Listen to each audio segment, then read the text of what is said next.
হৃদরোগে আক্রান্ত হয়ে বিএনপি মহাসচিব মির্জা ফখরুল ইসলাম আলমগীরকে ইউনাইটেড হাসপাতালে দেখতে গিয়েছেন বাংলাদেশ জামায়াতে ইসলামীর নায়েবে আমির ও সাবেক এমপি ডাক্তার সৈয়দ আব্দুল্লাহ মোহাম্মদ তাহের। এ সময় উপস্থিত ছিলেন ঢাকা ১৭ আসনের জামায়াত মনোনীত সংসদ সদস্য প্রার্থী ডাক্তার এস.এম. খালিদুজ্জামান।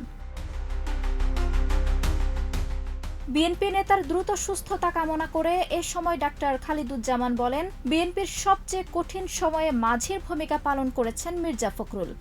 অসময়ে বিএনপির যিনি বলতে পারেন যে মাঝি হিসেবে দায়িত্ব পালন করেছেন। জামায়াত আমির অসুস্থ হওয়ার মাত্র ২ ঘন্টার মধ্যে মির্জা ফখরুল তাকে দেখতে হাসপাতালে গিয়েছিলেন উল্লেখ করে ডাক্তার খালিদুজ্জামান বলেন, এমন রাজনীতি আমাদের দেশে প্রয়োজন, যেখানে পারস্পরিক শ্রদ্ধা ও সহমর্মিতার জায়গা থাকবে। এখন সময় এসেছে রাজনৈতিক বিভাজন ভুলে সবাই মিলে দেশের উন্নয়নের জন্য কাজ করার। যেমন আমির জামাত অসুস্থ হওয়ার পরেও লন্ডন থেকে আমাদের যে বিএনপির কান্ডারি তারেক জিয়া, উনি অত্যন্ত সঙ্গেই দ্রুত ভিত্তিতে মেসেজ পাঠিয়েছেন, ফুল পাঠিয়েছেন, সুস্থতা কামনা করেছেন। এই যে একটা পরিবর্তনের ধারা। তিনি জানান, এই সংস্কৃতি শুধু শীর্ষ পর্যায়েই নয়, কর্মী পর্যায়েও বজায় থাকবে। পরস্পরের মধ্যে হানাহানি ও রেষারেষির দিন শেষ।